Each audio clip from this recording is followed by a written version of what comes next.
High Sanjida. জি sir. আজকে আমরা কি শিখছি? আজকে আমরা ওয়ার্ডের কিছু শর্টকাট শিখে নিচ্ছি। ফাইল ম্যানেজমেন্ট শর্টকাট না? Yes sir. আচ্ছা, আমরা একটু শিখি। জি স্যার।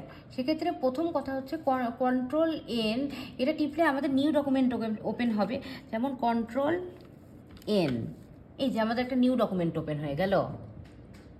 তো তারপরে আমরা নিউ ডকুমেন্টটা এখানে ক্রস করে দিলাম। সেক্ষেত্রে তারপরে আমরা এটাকে ক্রস করে দেব। আচ্ছা, আমরা কন্ট্রোল এন চাপলে নতুন ডকুমেন্টসটা ওপেন হলো। হ্যাঁ, তারপরে শিখি। তারপর কন্ট্রোল ডাব্লিউ, সেক্ষেত্রে প্রথমে কন্ট্রোল এন টিপে নিউ ডকুমেন্ট টিপে তারপর কন্ট্রোল ডাব্লিউ, তাহলে কন্ট্রোলটা ক্লোজ ডকুমেন্ট হয়ে গেল। যে কোনো ডকুমেন্টস ক্লোজ করার জন্য আমরা কন্ট্রোল ডাব্লিউ টিপব।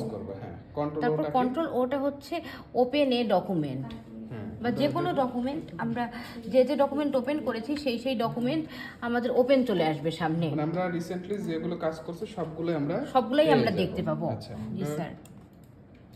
এরপর আমরা কোনটা শিখবো এবার? Control F, control S. হ্যাঁ, কন্ট্রোল এস, তাহলে কি হলো? এই ফাইলটা আমাদের ফাইল, আমরা ফাইলটা সেভ হয়ে গেল। আচ্ছা, এটা আমরা শিখলাম। জি স্যার। এবার হচ্ছে কন্ট্রোল প্লাস F12, এটার কি কাজ? এটার কাজ হচ্ছে save as. Control F12, save as option চলে আসলো।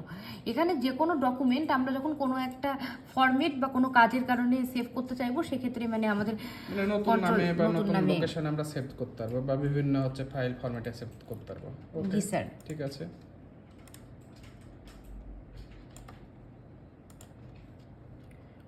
কন্ট্রোল পি, এটা আমাদের প্রিন্ট করার অপশন। এখানে প্রিন্টারের নাম দিয়ে প্রিন্ট করে বের করে আনতে হবে। আচ্ছা, ঠিক আছে। তাহলে আজকে আমরা ফাইল ম্যানেজমেন্টের কিছু শর্টকাট শিখলাম। জি স্যার। 6টি শর্টকাট শিখলাম। এটা অবশ্যই সবার কাজে লাগবে, এটা আমরা মনে রাখবো। ধন্যবাদ।